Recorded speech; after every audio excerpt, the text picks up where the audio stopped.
Welcome back!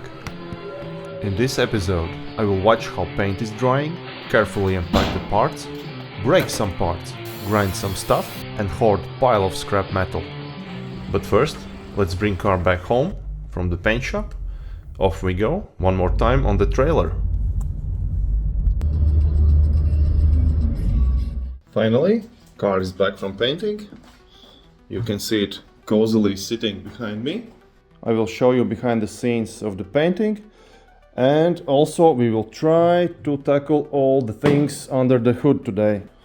So basically we need to sort all this mess and install all those parts on the table. But before that, let's check some footage from the body shop. As we can see, all imperfections have been sorted out, sanded down and basically primed for the painting. Exposed parts had more attention to them, and also all the welds has been grinded down and sanded and filled with the primer. Here is some footage from the paint booth. We are applying some masking paper and tape to cover all the parts we don't want to spray with the paint. After that, car will receive new coat of paint. Yes, we can argue I could paint it myself, but I wanted to be like perfect, so we went with the professionals. Exterior parts is already painted and sitting on jigs. Front bumper, crash bar, both fenders and hood all have brand new coat of grabber blue color, looking fresh. All the structural parts on the body has been painted. Let's take a closer look from the front, and basically the car is ready to receive the body panels. Maybe we overdid this part, as most of it will be covered anyways. Let's check the final product. Most of the parts has been installed to make sure the gaps are good. Let's take a look from the front and check those gaps between the front fender and the hood. They look nice on both sides. One more thing, here was little dent and scratch, so we also painted this part.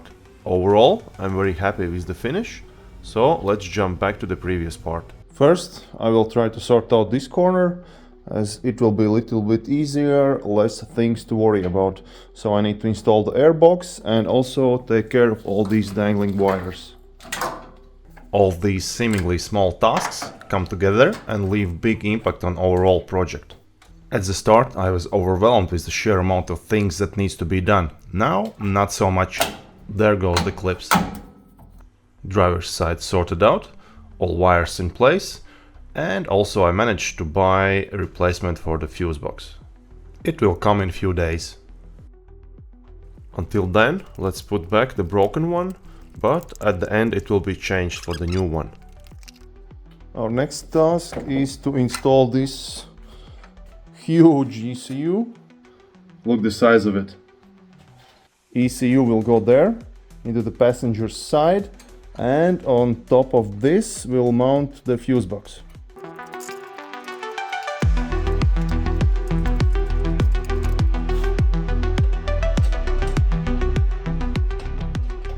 I will remove this bumper crash bar to free up some space, so it will be much easier to install the radiator in.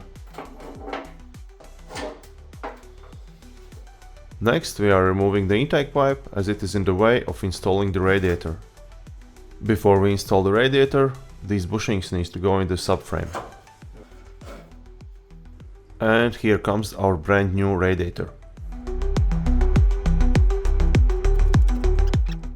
Cooling radiator is in. Now we must sort out the oil cooler, and also we must understand how to put back the air conditioning. Oil cooler was straightforward, just 2 tabs and 2 screws, and that's it. I also bought this new AC radiator, as the old one was not leaking, but it was definitely not straight. So we'll transfer those shrouds to the new one and install it. Air conditioning ready to go back into the car. When the car will be one piece, of course we will need to refill the air conditioning system, as obviously when we disassembled it we just let it all out. And there we go, air conditioning radiator installed. Next is AC plumbing. The cap, the pipe, the screw, and we're done. Our next task is to install this AC hose. AC line is in, so it starts from here, then there is the mounting point and it connects to the main line there. And now I will attack this corner and hopefully finish it.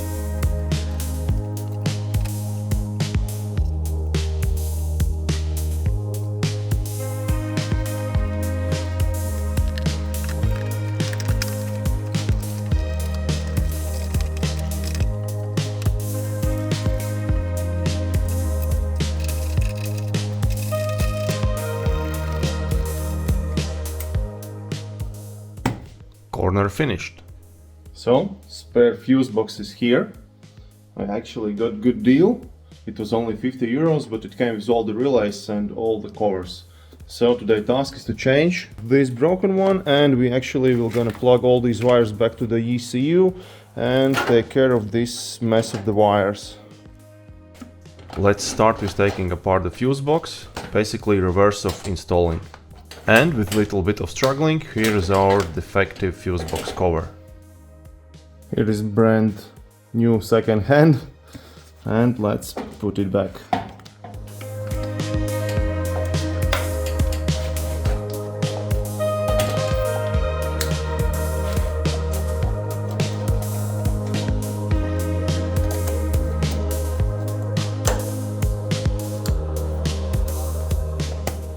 And final touch. Next task is to connect all three plugs into the engine control module or ECU. When it's done, then next is ground wires. In this section just two of them. Radiator bracket to firmly hold it in place. Clips and screws for expansion tank, and a then satisfying clicking sound. Windshield washer reservoir. It wasn't definitely cheap. In goes the battery, negative terminal, positive terminal.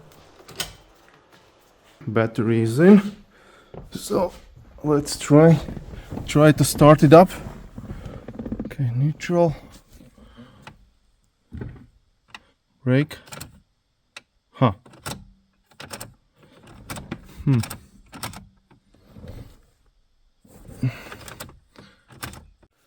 After a little inspection, I found out somebody messed around these wires. So let's plug them back in.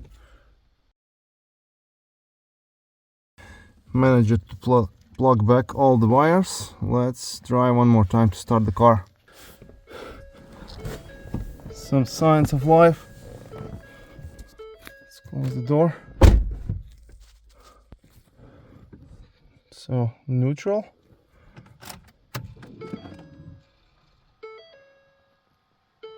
Okay.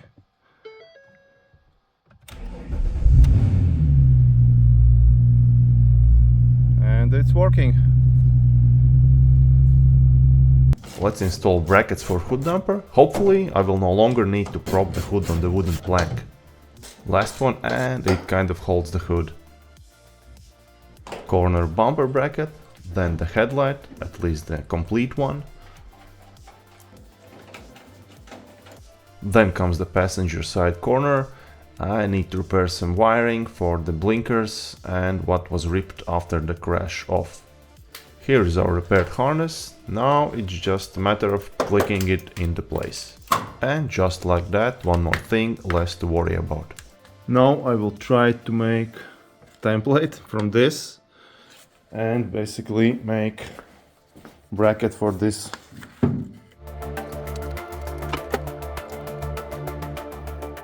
Template is ready. Here is my old radiator cover, and I will use it as material for creating this bracket. I will try to use this spot, as here is little raised lip, and it fits nicely with the template.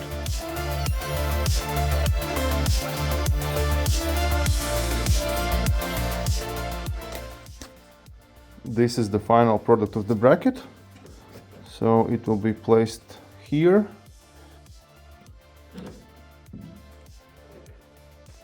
First rivet in, and now we just need to make sure the bracket is sitting into the right place. 3 rivets, it's enough. like this with the spacers behind. And last thing what we need to do is to mark the holes here. So this is the final product. I think it looks really good. This is the original and this is what I made. Headlights are in. One and second. And here is the bracket we made.